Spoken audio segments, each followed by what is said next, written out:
पिछली क्लास के अंदर हमने 7.2 एक्सरसाइज कंप्लीट कर ली थी। अब हम जो है क्लास 10th की जो है एक्सरसाइज जो है चैप्टर नंबर 8 ऊंचाई और दूरी, हाइट और डिस्टेंस जो है हम इसको करने जा रहे हैं। तो उसको करने से पहले हमारे को इसके 3-4 टॉपिक जो है 5-6 टॉपिक को हमको समझना पड़ेगा कि मतलब इसके अंदर जो है इसके अंदर इन पांचों टॉपिक का जो है इनके क्वेश्चंस में इसका यूज होएगा।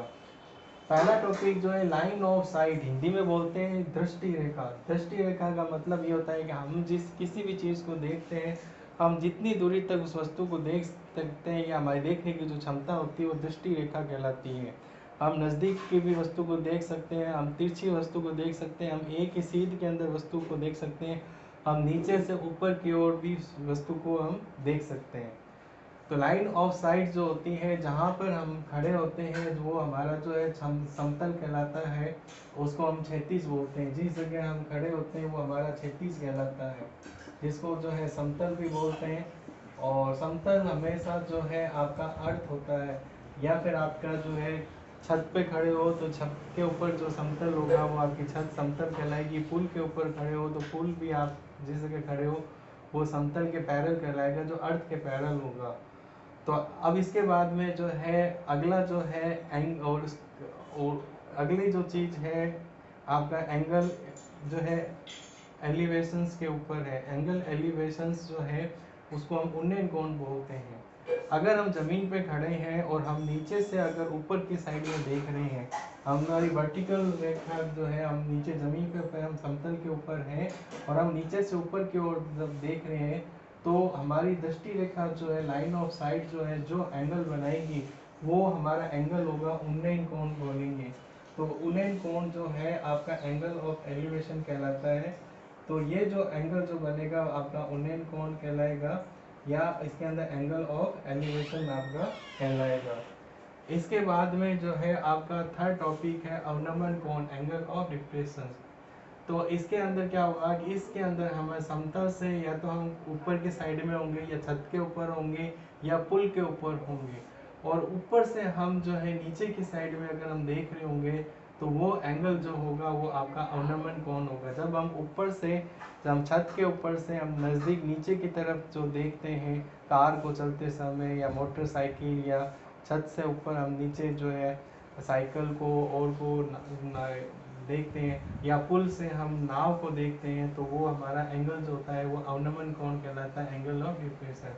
कॉम्प्लीमेंट्री एंगल की बात करेंगे, कॉम्प्लीमेंट्री एंगल हमेशा 90 डिग्री के इक्वल होता है।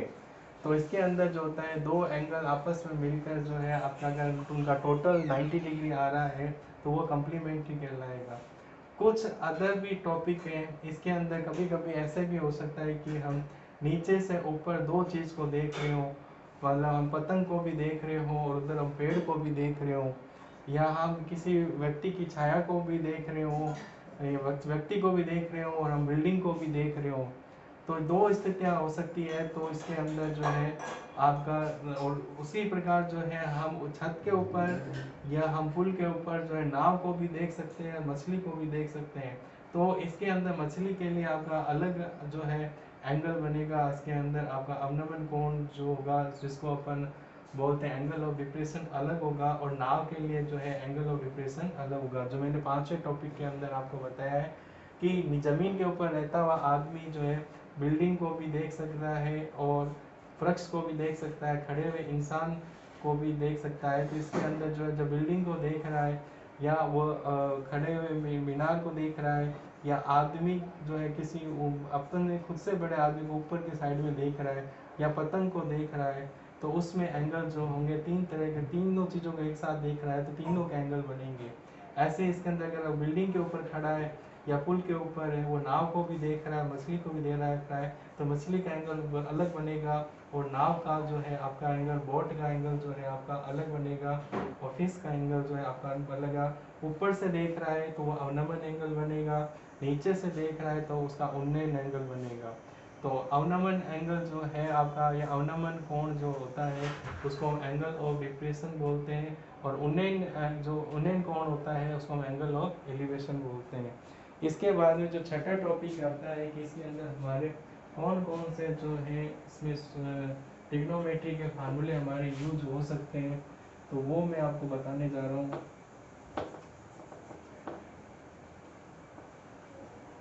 ट्रिग्नोमेट्री के हमारे कौन कौन से फार्मूले यूज हो सकते हैं, तो वो मैं आपको बताने जा रहा हूँ। आप उसको आप ध्यान से लिखो। तो मेन जो है हमारे इसके अंदर जो फार्मूलों की जो ज़रूरत पड़ेगी वो छठे पॉइंट पे आता है कि हमारे को कौन कौन से फार्मूले की जो है हमारे को ज़रूरत पड़ेगी। तो सबसे पहले जो है ये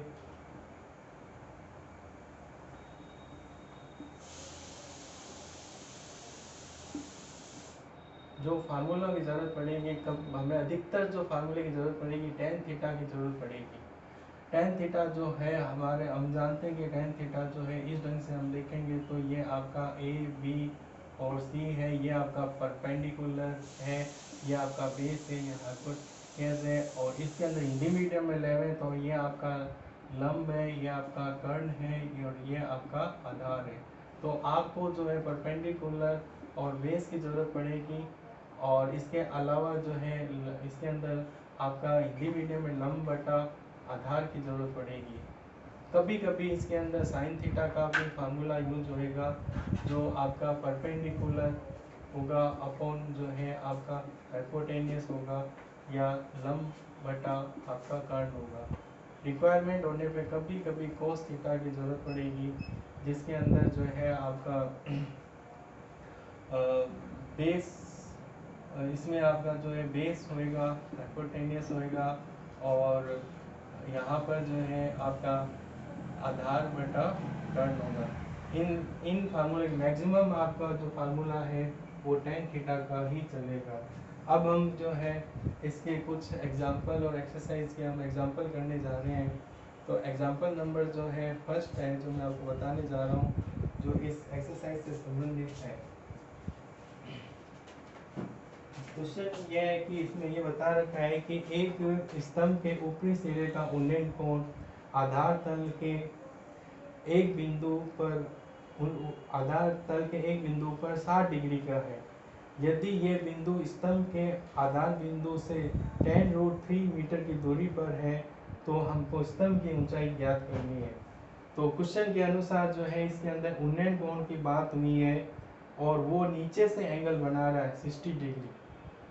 और दूसरी बात हो रही है कि जो बिल्डिंग खड़ी है वो उसकी दूरी बता रखी है, जहाँ से एंगल बन रहा है उसकी दूरी बता रखी है 10√3। तो देखो इसके अंदर ये जो क्वेश्चन है मैं आपको वापस रिपीट करता हूँ। एक स्तंभ के ऊपरी सिरे का उन्नयन कोण आधार तल के एक बिंदु पर 60 डिग्री है। यदि ये बिंदु स्तंभ के आधार बिंदु से 10√3 मीटर की दूरी पर है तो स्तंभ की ऊंचाई हमको ज्ञात करनी है। तो सबसे पहले मैं आपको बता दूं, मैं एक डायग्राम बनाने जा रहा हूँ। यहाँ पे स्तंभ की बात हो रही है। स्तंभ बिल्डिंग जो होगी हमेशा जो है खड़ी होगी वो स्तंभ कहलाएगी। बिल्डिंग हो तो इसके अंदर जो है वो आपकी स्तंभ कहलाएगी। ये स्तंभ इसको बोलेंगे। परपेंडिकुलर होगी, खड़ी भी होगी, ये स्तंभ कहलाएगी। इस बिल्डिंग की ऊंचाई इसने ये बता रखी है हमको। इसकी बिल्डिंग की ऊंचाई जो है वो हमारे को निकालनी है, तो हम इसको h मीटर मान लेंगे। अब ये बिल्डिंग की ऊंचाई बता रहे, उसके बाद में इसने बता रखा है कि यहाँ पर जो एंगल बन रहा है इस बिल्डिंग के ऊपर वाला जो सिरा है, इस बिल्डिंग के ऊपर वाला जो सिरा है जो है वो यहाँ नीचे से जो है एंगल बना रहा है आपका 60 डिग्री। ये सी पॉइंट आ जाएगा। अब जहाँ से ये एंगल बन रहा है और जहाँ पे बिल्डिंग का यहाँ पे कोना है, ये बिल्डिंग का कोना है जहाँ पे एंगल बन रहा है वो 2√3 मीटर बता रखा है। तो ये आपका डायग्राम बन जाएगा। तो नीचे वाला जो है ये जमीन को बता रहा है, उसको हम क्षैतिज बोलेंगे। ये आपका क्षैतिज कहलाएगा। इसको समतल भी बोलेंगे। ये हमेशा जमीन भी हो सकती है, अर्थ भी हो सकती है। ये जमीन की बात हो रही है, और बिल्डिंग जो है ये यहाँ पे खड़ी है। स्तंभ जो है ये आपका यहाँ पर है। ये आपका 90 डिग्री का एंगल बन रहा है इसके ऊपर। जमीन क्षैतिज मतलब वर्टिकल, इंग्लिश में इसको वर्टिकल बोलते हैं, वर्टिकल। और स्तंभ जो है ये आपका हॉरिजेंटल। हॉरिजेंटल और वर्टिकल की बात हो रही है, तो इसके अनुसार, इस चित्र के अनुसार हम लिखेंगे फ्रॉम फिगर वी हैव, हम जानते हैं कि यहाँ एक फार्मूला बन रहा है h, ये आपका परपेंडिकुलर है, ये आपका बेस है। तो इसके अंदर जो है, इसके अंदर परपेंडिकुलर अपॉन बेस आपका फार्मूला बन रहा है 10। यहाँ पे मैं फार्मूला में बता देता हूँ, tan थीटा ही बन रहा है, जो परपेंडिकुलर अपॉन बेस या आपका लंब बटा आधार। तो हमारे यहाँ पे थीटा की जगह 60 डिग्री दे रखा है, और tan ये आपका 60 डिग्री दे रखा है, और इसके बाद में जो है ये आपका हाइट है, और यहाँ पे tan√3 दे रखा है। हम जानते हैं कि tan 60 का मान जो होता है √3 होता है, तो हम यहाँ पे tan√3 यहाँ पे लिख रहे हैं, ये हमारे को पता है। यहाँ पे h अपॉन आपका tan√3 आ जाएगा, ठीक है। अब इसका मल्टीप्लिकेशन करेंगे, h बराबर tan√3 इंटू √3 बराबर 10 इंटू 3 आएगा, 30 मीटर आ जाएगा। हमारे बिल्डिंग की जो है वो लंबाई आदमी 30 मीटर आ जाएगी। ये समझ में आ गया।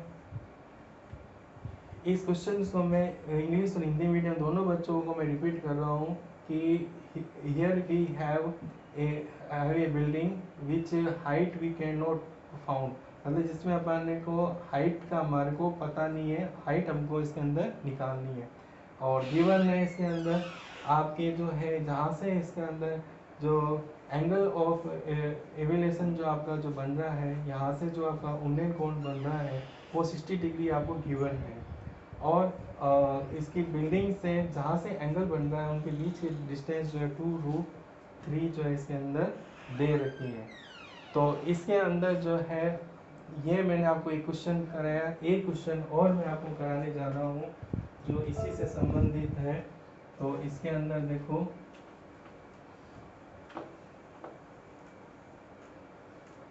एग्जाम्पल नंबर 2 मैं आपको बताने जा रहा हूँ।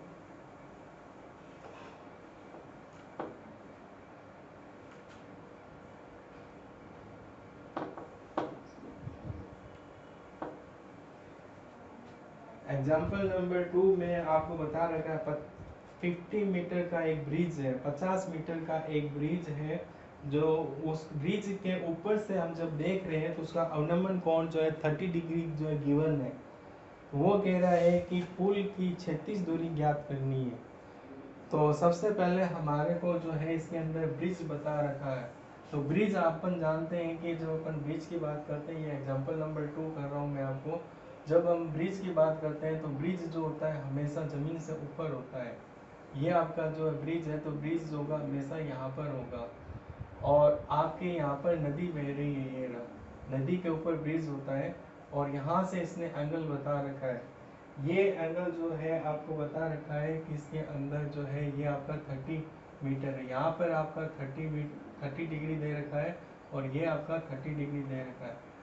यहाँ पर जो है आपको ये कह रहा है कि 36 दूरी ज्ञात करनी है। नाव से पुल की जो है हमें 36, इसमें ये आपको पुल, ये आपका ब्रिज है, ब्रिज जो है ये इस ब्रिज की जो है यहाँ पे ऊंचाई दे रखी है, ये आपको h है, ये h आपको हम दे रखी है 50 मीटर है। ये आपको 50 मीटर बता रखा है कि ये ज़मीन है, ज़मीन से ऊपर जो है ये आपका जो ब्रिज है, ब्रिज जो है 30 डिग्री जो है, ये अवनमन कोण जो है इसके अंदर जो है वो आपका ये अवनमन कोण जो है ये बना रहा है। अवनमन कोण का मतलब है एंगल ऑफ डिप्रेशन जो है ये बना रहा है। अब ये कह रहा है कि यहाँ से और यहाँ तक हम पॉइंट ले लेते हैं PQR। ये कह रहा है कि इस डिस्टेंस को जो है हमको निकालना है, इस डिस्टेंस को जो है हमें याद करना है कि इसकी कितनी दूरी है। तो ये वापस मैं रिपीट कर देता हूँ कि इसके अंदर दिया हुआ है कि 30 मीटर ऊंचा पुल है, किसी नाव का अवनमन कोण जो है 30 डिग्री है। इस जगह आप नाव मान लो बोली, इसके अंदर जो है ये आपका 30 डिग्री है, ये आपकी नाव है, ये 30 डिग्री है, और पुल की 36 दूरी ज्ञात करनी है। यहाँ से जो है यहाँ तक की हमको डिस्टेंस निकालनी है। तो इसके अंदर जो है from figure we have tan theta का फार्मूला बनेगा, यहाँ पर 90 डिग्री दे रखा है, तो हम यहाँ पे लिखेंगे tan 30 डिग्री बराबर आपका वही परपेंडिकुलर जो है Q R upon P Q. tan 30 का मान जो होता है 1/√3 होता है, ये आपको 50 दे रखा है, और पी क्यू जो है आपको h दे रखा है। h बराबर जो है अगर अपन यहाँ पे रहते हैं 50√3 दे रखा है, यहाँ पे 50 अपन लेते हैं 1.732 लिख सकते हैं, तो इसमें करीबन 8, इसको जब आप मल्टीप्लिकेशन करोगे तो आपका जो आएगा इस मल्टीप्लिकेशन करके आप देख भी लोगे, क्योंकि ये जो आएगा आपका 17 पॉइंट हटाओगे तो आपका आएगा 17.32, उसको आप 5 से गुणा कर दो, 0 5 दिया 15, और ये 6 आएगा यहाँ पे, फिर आपका जो है यहाँ से 6 आएगा और यहाँ 8 आएगा, 86 पॉइंट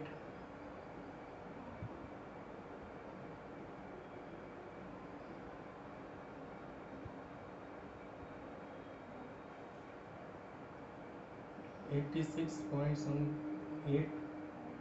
इसमें आप एक करके देख लेते हैं, इसके अंदर इसका पॉइंट हटाएंगे, ये पॉइंट आगे चला जाएगा इसके अंदर।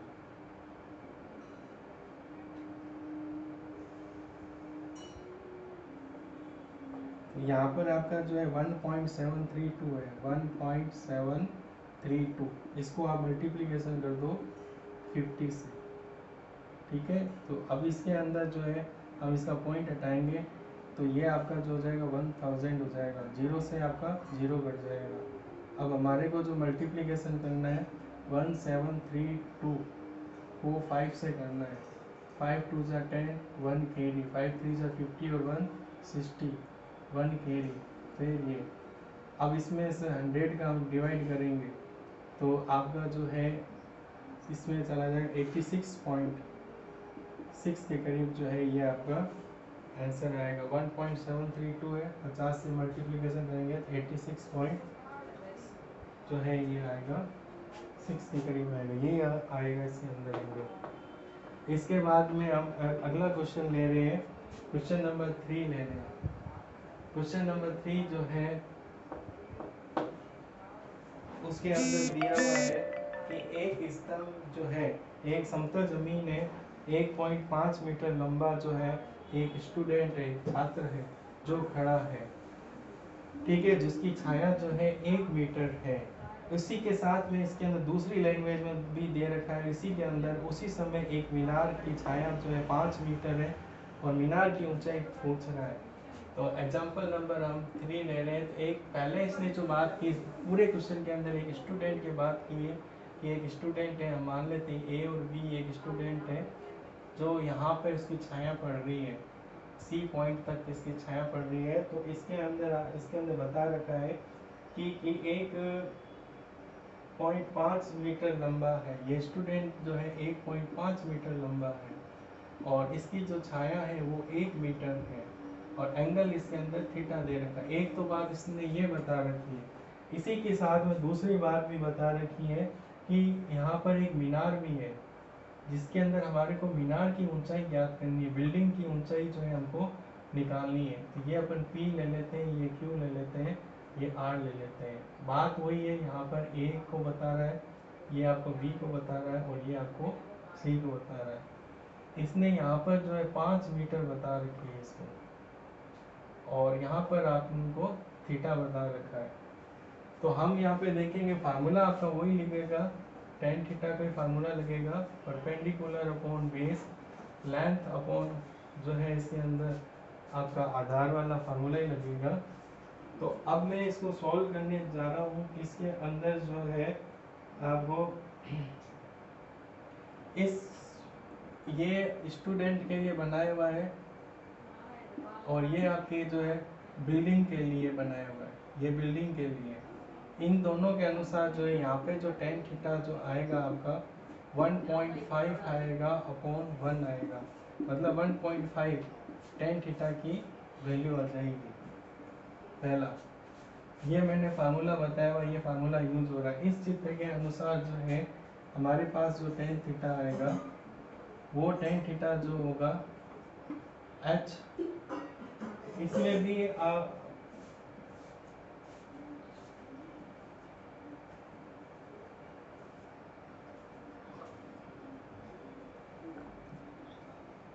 एच अपॉन 5 आएगा, ये रहा।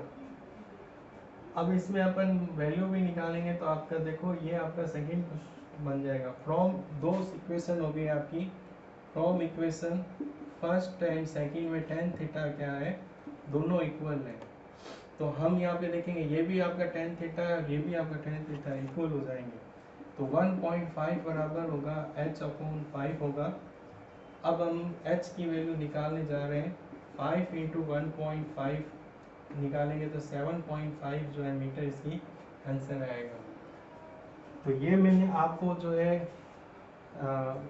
मैंने आपको बताया कि ये ट्रिग्नोमेट्री का ही चैप्टर है, त्रिकोणमिति का ही चैप्टर है जिसका नाम है हाइट और डिस्टेंस। इसके अंदर मेन जो है, इसके अंदर हमारे को जो है एंगल्स के बारे में हमको ध्यान रखना है। उन्नयन कोण क्या होते हैं, अवनमन कोण क्या होते हैं, एंगल ऑफ डिप्रेशंस क्या होते हैं और एवलेशंस क्या होते हैं, साइट और लाइन ऑफ साइट क्या होती है। इसके अलावा जो है इसके अंदर साइन थीटा, कोस थीटा और टेन थीटा के फार्मूले यूज़ होते हैं। मैक्सिमम इसमें टेन थीटा के फार्मूले यूज़ होते हैं जो डायग्राम के अकॉर्डिंगली होते हैं। मैंने आपको ये सारे फार्मूले बताए, 3 क्वेश्चंस जो आपको मैंने सॉल्व करके बताए। अगले वीडियो में इसके 3-4 क्वेश्चन और इम्पोर्टेंट लिखेंगे। तो मेरे इस चैनल को सब्सक्राइब कीजिए, बेल आइकन को क्लिक कीजिए। Thank you.